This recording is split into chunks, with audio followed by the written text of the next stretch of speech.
తర్వాత 1950లో ఎప్పుడైతే మన సొంత రాజ్యాంగం వచ్చిందో వాళ్ళు వెళ్ళిపోయారు, ఇంకా బ్రిటిషర్స్ వెళ్ళిపోయారు. మరి కాంగ్రెస్ పరిపాలన ప్రారంభమైంది. ప్రియ మిత్రులారా, ఆ తరువాత ఇప్పుడు 75 సంవత్సరాలు గడిచాయి. ఈ 76వ గణతంత్ర దినం అని అంటున్నాము. ఏది ఏమైనా ఇప్పుడు దేశం ఒక పెను ప్రమాదంలో పడింది. చైనా నుండి 3 కొత్త రకాల వైరస్లు వస్తున్నాయని వినికిడి. అది మనకు ప్రమాదం కాదు, అది కాదు మన ప్రమాదం. కరోనా వచ్చినప్పుడు అట్లాగే అందరినీ భయపెట్టారు, వచ్చింది పోయింది, పెద్ద ప్రమాదం ఏం కాదు. మనకు ప్రమాదం పాకిస్తాన్ నుండి లేదు. పాకిస్తాన్ ఏం చేయగలదండి? పాకిస్తాన్ ఏం చేస్తుంది? మనకు ఒక చిన్న రాష్ట్రం అంతా కూడా లేదు. అది భారత సైన్యం ఏదైతే ఉందో, మన వాయుసేన, మన నేవీ, మన ఆర్మీ, మిలిటరీ ప్రపంచంలోనే బలమైన సైన్యాలలో 3వ స్థానంలో ఉంది. కాబట్టి మన మీద దాడి చేయాలంటే అమెరికా కూడా భయపడాలి, రష్యా కూడా భయపడాలి. అటువంటి శక్తివంతమైనది భారతీయ సైన్య శక్తి, సైనిక శక్తి.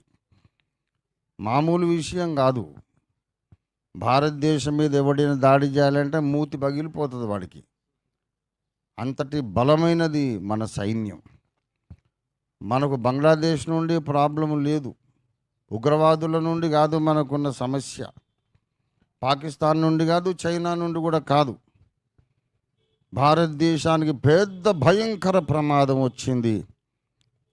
మన దేశంలోనే దేశాన్ని ఉద్ధరిస్తామని చెప్పుకుంటూ గద్దె మీదకి ఎక్కి బాబాసాహెబ్ మనకిచ్చిన రాజ్యాంగాన్ని మార్చేస్తాము అని చెబుతున్నటువంటి ఈ పరిపాలకుల నుండి జాతికి పెను ప్రమాదం దాపురించింది. జాతి మరొకసారి సంఘటితం కావాలి. 2వ స్వాతంత్రోద్యమాన్ని మనం ప్రారంభించాలి. Second freedom struggle. మరొకసారి స్వాతంత్రం కొరకు మనం పోరాడాలి.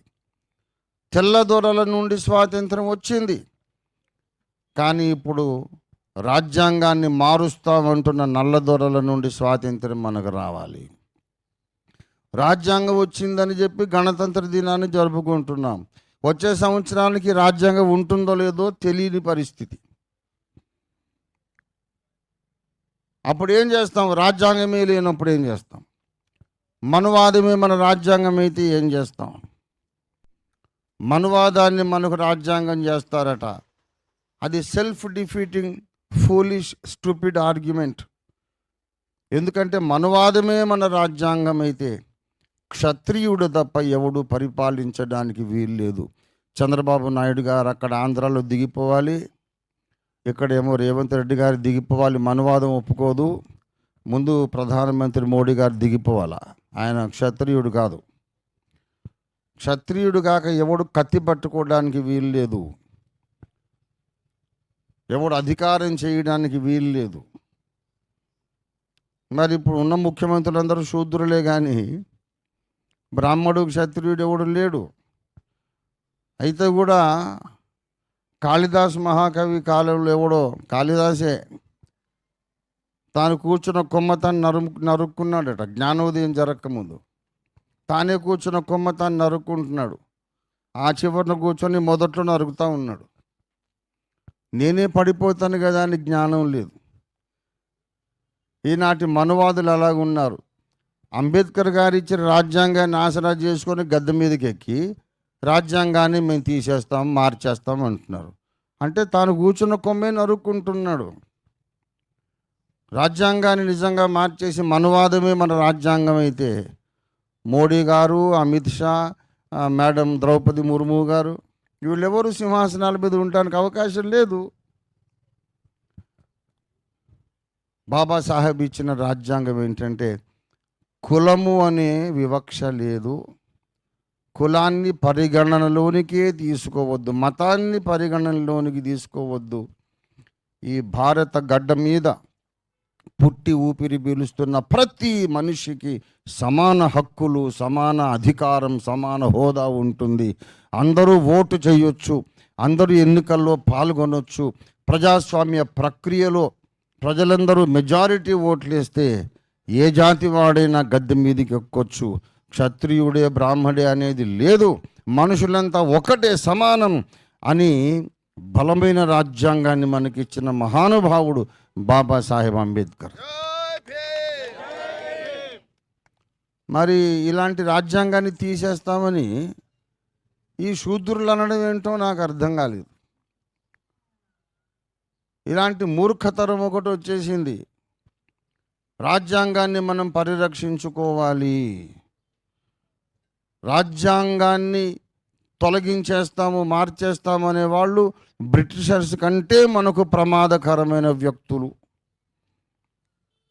ఇంకా ఉగ్రవాదులు, తీవ్రవాదులు అందరికంటే కూడా మనకు ప్రమాదకరమైన వ్యక్తులు రాజ్యాంగాన్ని తొలగిస్తామని చెప్తున్నటువంటి పరిపాలకులు. కనుక ఇవాళ India Prajabandhu party, Rashtriya Masihi Parishad and Ophir ministries international సంయుక్తంగా ఒక పిలుపునిస్తున్నాయి.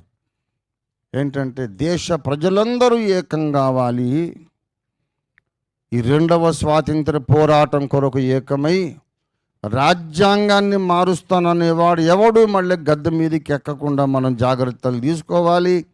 వాడు ఈసారి కనుక మళ్ళీ పోటీ చేస్తే రాజ్యాంగం మారుస్తానన్నావు కదా, నీకు ఒక్క ఓటు పడదంతే అని 0 ఓట్లు వచ్చినాయి అనే రికార్డు మనం సృష్టించాలి.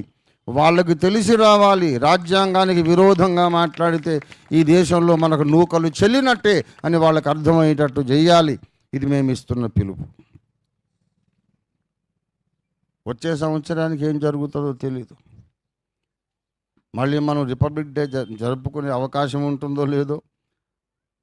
ఈ రాజ్యాంగాన్ని తీసేస్తాము, కొత్త రాజ్యాంగం ఎందుకయ్యా?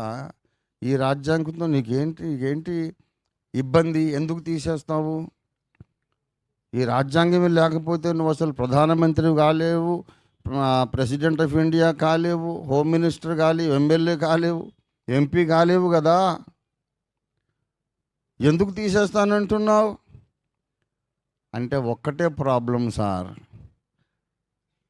మాకు అస్సలు ఇష్టం లేని మనుషులు, ఊరు బయటికి మేము వెళ్ళగొట్టిన మనుషులు ఊళ్ళోకి వచ్చి అందరితో సమానంగా ఆఫీసర్లు, వ్యాపారవేత్తలు, ఉద్యోగస్తులు అయిపోతున్నారు.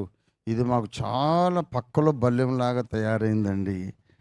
అంటరాని వాళ్ళు అని మేము వెళ్ళగొట్టిన వాళ్ళను బాబాసాహెబ్ తీసుకొచ్చి మళ్ళీ ఊర్లో పెట్టాడు.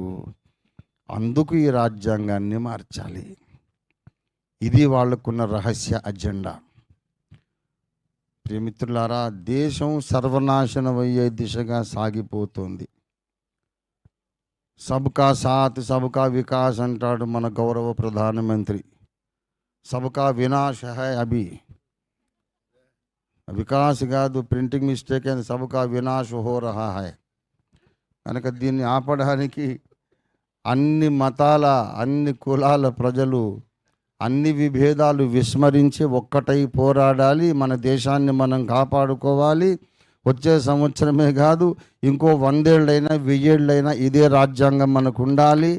రాజ్యాంగ నిర్మాత, రాజ్యాంగ ప్రదాత, భారతరత్న డాక్టర్ భీమ్రావ్ అంబేద్కర్ గారు కలలు కన్న స్వర్ణ భారతం, ప్రతి మనిషి కూడా సమాన గౌరవానికి అర్హుడు, పాత్రుడు అని ఏ వివక్ష లేనటువంటి వ్యవస్థ, మనుషులందరూ సమానమే అనే వ్యవస్థ భారతదేశంలో ఏర్పడాలి, నిలదొక్కుకోవాలి. అప్పుడే భారతదేశం ప్రపంచానికి అగ్రగామి అవుతుంది, అగ్రరాజ్యం అవుతుంది, దారి చూపగలుగుతుంది. ఈనాడు అంబేద్కర్ గారు మనకి ఇలా దారి చూపాడు. ఈ రాజ్యాంగాన్ని కాపాడుకుంటే మనం ప్రపంచమంతటికి మనమే ఇలా దారి చూపగలుగుతాం. రాజ్యాంగాన్ని తొలగిస్తే అది స్వీయ నాశనం, ఎవడి నాశనాన్ని వాడు కొని తెచ్చుకున్నట్టే. దీన్ని మనం ఎట్టి పరిస్థితుల్లోనూ ఆపాలి. ప్రాణాలు ఒడ్డైనా సరే ఈ తెలివి తక్కువ పనులను మనం ఆపాలి. అందుకే మేము వై జంక్షన్కి వెళ్ళాం, బాబాసాహెబ్కు నివాళులు అర్పించి వచ్చాం. ఇక్కడ కూడా బాబాసాహెబ్కి నివాళులు అర్పించాం. అమిత్ షా గారు అంటారు అస్తమానం అంబేద్కర్ అంబేద్కర్ అంబేద్కర్ అంబేద్కర్ అంబేద్కర్ అంటారు. ఇది పెద్ద ఫ్యాషన్ అయిపోయింది అంటారు. మరి అంబేద్కర్ అనకపోతే అమిత్ షా అమిత్ షా అమిత్ షా అంటాం. ఆమె ఆయన మా హోంమంత్రి, గౌరవిస్తాము, సల్యూట్ కొడతాము హోంమంత్రికి. కానీ 5 ఏళ్ళు అయినాక ఎవరు తెలియదు. కానీ తరతరాలు యుగాలు గడిచిన ఆకాశమంతెత్తు నిలబడి ఉండే మహానాయకుడు అంబేద్కర్.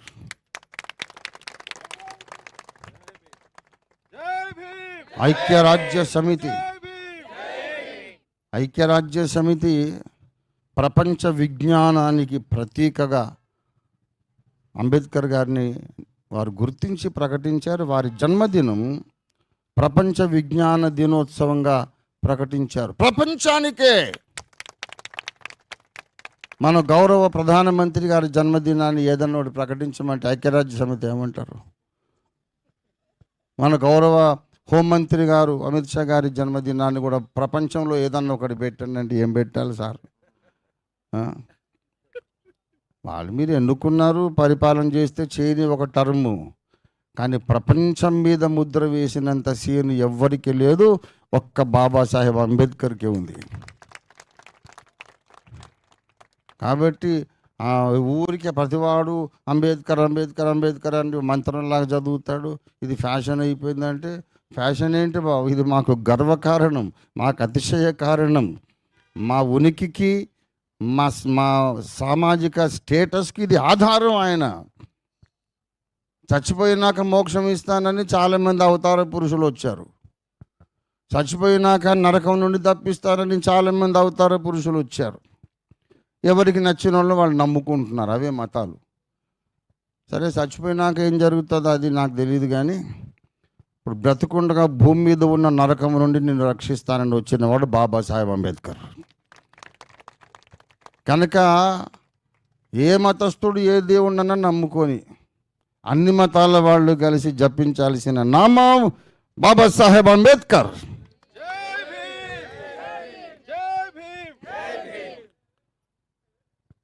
బాబాసాహెబ్ అంబేద్కర్ లేని భారతదేశాన్ని మనం ఊహించలేము. ఆయన ఇచ్చిన రాజ్యాంగం లేనటువంటి భారత సమాజాన్ని మనం ఊహించలేము. భయం వేస్తుంది. కాబట్టి ప్రియమిత్రులారా, రాజ్యాంగ పరిరక్షణ ప్రతి భారతీయుని బాధ్యత. ఏదో పిల్లలాట అనుకోకండి, ఆషామాషి అనుకోకండి. రక్తం ఓడ్చైనా ప్రాణదానం చేసైనా మన రాజ్యాంగాన్ని కాపాడుకుంటేనే ఎవడి మతంలో వాడైనా ప్రశాంతంగా ఉండగలుగుతాడు. మతం ముఖ్యం కాదు, నీ మతంలో నువ్వు గౌరవప్రదంగా కొనసాగడానికి కూడా బాబాసాహెబ్ అంబేద్కర్ మనకు అవసరం. ముస్లింలు గౌరవంగా బ్రతకడానికి, క్రిస్టియన్స్ గౌరవంగా బ్రతకడానికి, హిందువులు గౌరవంగా బ్రతకడానికి, నాస్తికులైనా గౌరవంగా బ్రతకడానికి బాబాసాహెబ్ అంబేద్కర్ మనకు అవసరం.